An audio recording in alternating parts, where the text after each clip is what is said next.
Hello,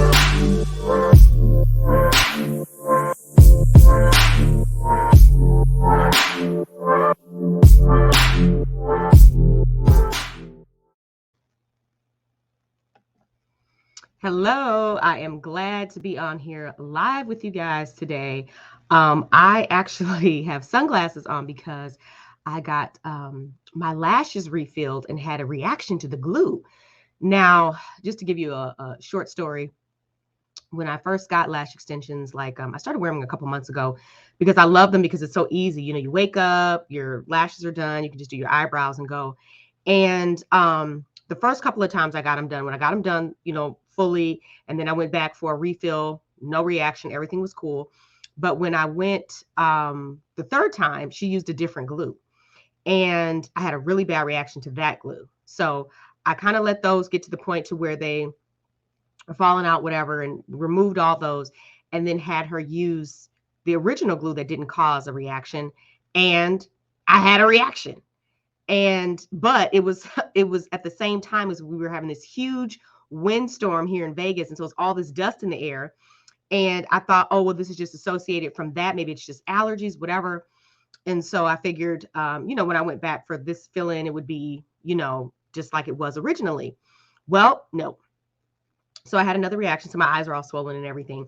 So the way I see it is basically once you kind of have a reaction, anything is going to irritate it. So I've got to give it some time. So I'm going to let these kind of grow out, fall out, whatever, and then take a break. Probably next year I will try it again. She actually has some glue that she has that is for really sensitive eyes. And I'm definitely going to want to try that because it's something I love and want to get back to. So anyway, I digress for just a moment, but I want to welcome you if this is your first time watching me. I am Jamila McMallow, and I'm a mindset coach for type A high-performing women executives and entrepreneurs. Excuse me. I help my clients to create accelerated results in their lives, in their relationships, and in their careers and businesses. So I have all week been going through this series on navigating through a slump in your business. And this is part 4. Like I said, was supposed to do it yesterday, but I look like remember the movie Hitch when he swole up, your eyes, whatever. So I'm going to do part 4 today. And when I get done with this stream, I'm going to stream 5 as well, but I'm going to do them separately. Okay. But part 4, and I have my notes here, so I stay on target. Part 4 today, we're talking about stepping into your courage and leadership. And so just to review, part 1, we talked about allowing the breakdown so that you can have a breakthrough. So really acknowledging the feelings that you might be dealing with, of feeling like you're failing, or you don't know what's going on, or maybe you've made some mistakes or some bad decisions that have led you to this place, whatever, really just allowing yourself to acknowledge and release those feelings and stop resisting them. And then second of all, in part 2, we talked about how this slump took place. And so we talked about some of the reasons that may have caused you to be into this slump in your business. A big reason probably being that internal set point or that internal thermostat for you when it comes to success and money. You kind of hitting that upper limit and being yanked back, the thermostat doing its job, bringing the temperature back to the set point that your mindset is comfortable with. So we talked about the need to move that. Okay. And then in part 3, we talked about moving out of fear and contraction, because when we feel like we're not making sales, when we feel like we're not making money, then we start shrinking back. We start to slip back into fear and scarcity. I know when I went through a slump in my business after experiencing a huge wave of success, I found myself shrinking back into contraction and fear. And it was such a gross feeling. And so today I'm talking about emerging from that fear and contraction and really stepping into your leadership and your courage. Well, the courage has to come first. Okay. So as you're coming out of the slump, what you want to do is really make sure that you are continuing to stay outside of your comfort zone. What got you to where you were before is not going to dig you out of the hole that you're in and catapult you to the next level. So you're going to have to be willing to do some things that you've never done before, because what really needs to happen in order to raise that internal thermostat, in order to step into a new version of yourself, you're going to have to create a new identity. You have to become the person that has the things that you desire, your results, the success that you desire to have in your business, your relationships, whatever.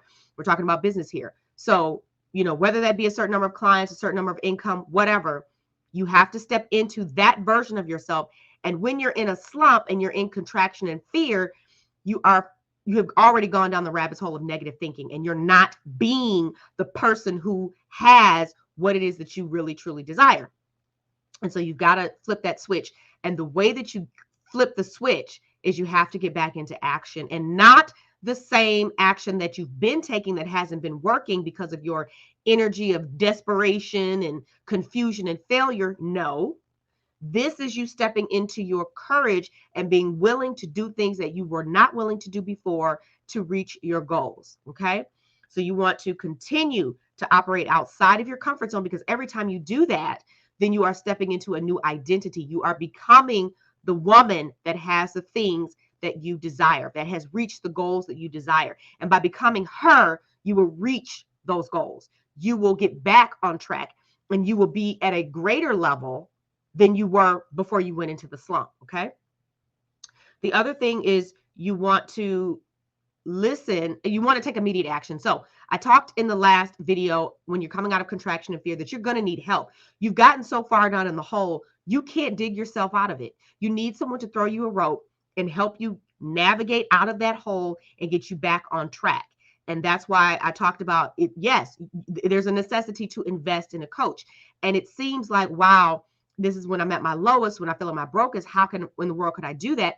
Well, it's you have to get back into the energy of feeling properly resourced. Okay. And by that, I mean that you stop feeling like you don't have any money. You stop feeling like you don't have any options. You stop telling yourself these stories. You stop looking at your savings account going, oh, I don't have any money and blah, blah, blah. And you're doing all that stuff, and you're talking that negative self-talk of scarcity and lack. And you don't see a way out. You don't see any options. Okay. And I talked about how when you choose the coach that you want to work with, that this coach, even before you guys working together, is going to help you step into feeling properly resourced. I know that's what my coach did for me. I know that's what I do for my clients. One of the quickest and easiest ways to do that is to offer a financing option, which I do. I do not encourage people to take on debt that they cannot afford. I do not encourage people to be irresponsible with their money.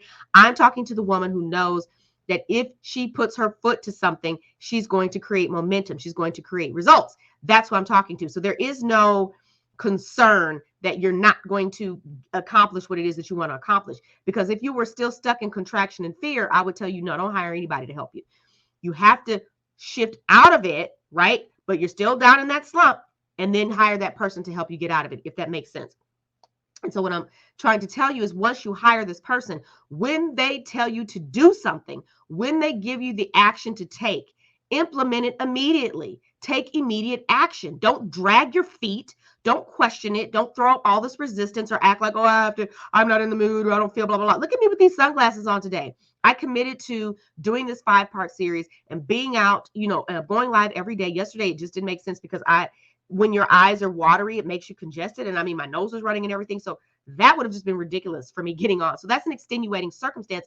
But I made a commitment to myself, and I made a commitment to my audience to share this information. And so that's why I'm here. And so I am willing to do whatever it takes. I'm a woman of integrity. I keep my word. I do what I say I'm going to do, not just for everybody else, but for me too. And so if you're in that energy, and you're willing and you want and you're going to do what it takes, then you're going to need to do what your coach tells you to do. You're not going to need to act like you already have the answers. You're not going to need to act like you already know what you're doing. No, you don't. If you did, you wouldn't have gotten into the slump. You wouldn't have gotten into the slump, but you allowed yourself to get sucked out on an island by yourself, unsupported. And now here you are. I've done that. Okay. Because that was probably the biggest reason why I ended up in a slump, is because I did not have a coach. I wasn't working with anyone. I was not fully supported. And when I say fully supported, I don't mean just taking an online course, or, you're working with somebody on one teeny aspect of your business that doesn't have anything to do with who you are being, that has nothing to do with your mindset, nothing to do with your emotions, nothing to do with your ability to implement strategies that you've learned. Fully supported is you being supported fully. Mind. Because this is where it all starts. Nothing happens if what's going on in here ain't right. So that's what I'm talking about. So when you step into your courage and you step into your leadership, that means you're stepping into a relationship with someone that's going to help you get right up here. Okay.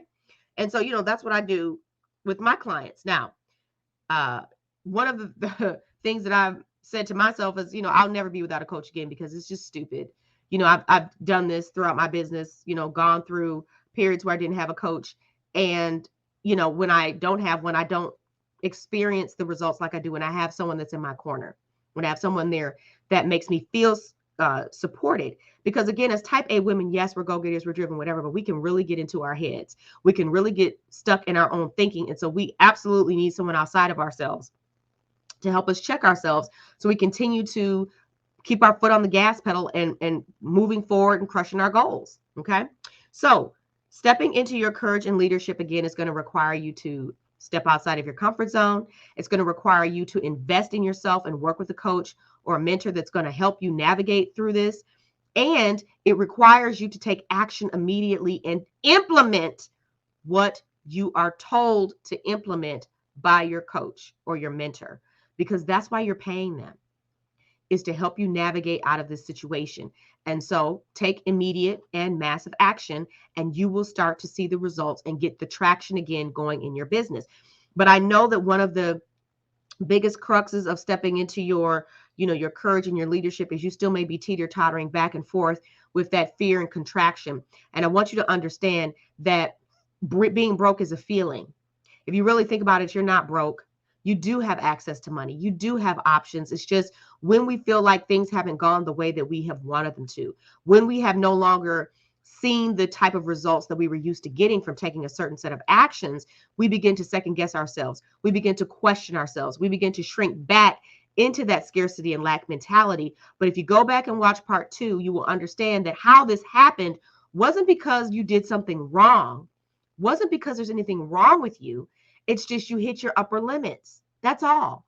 And so you have to recalibrate that, and it's going to require help and you taking action beyond that to move you past it. And once you come out of the slump, you will exceed where you were before if you do all the things that you were supposed to do, and which at this point you're willing to, because remember, we've already had the breakthrough because we allowed ourselves to break down, and that was part 1. Okay.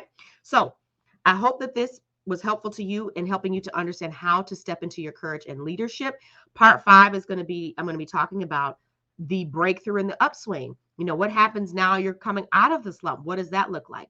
So if you are watching me live, I want to thank you for being here. If you're watching the replay, please drop a hashtag replay in the comments below. And also, if anything I shared here today has landed with you, if you are a type A woman who wants to create massive accelerated results in your life and your relationships in your business, then book a call. The link to do so is in the description for this video.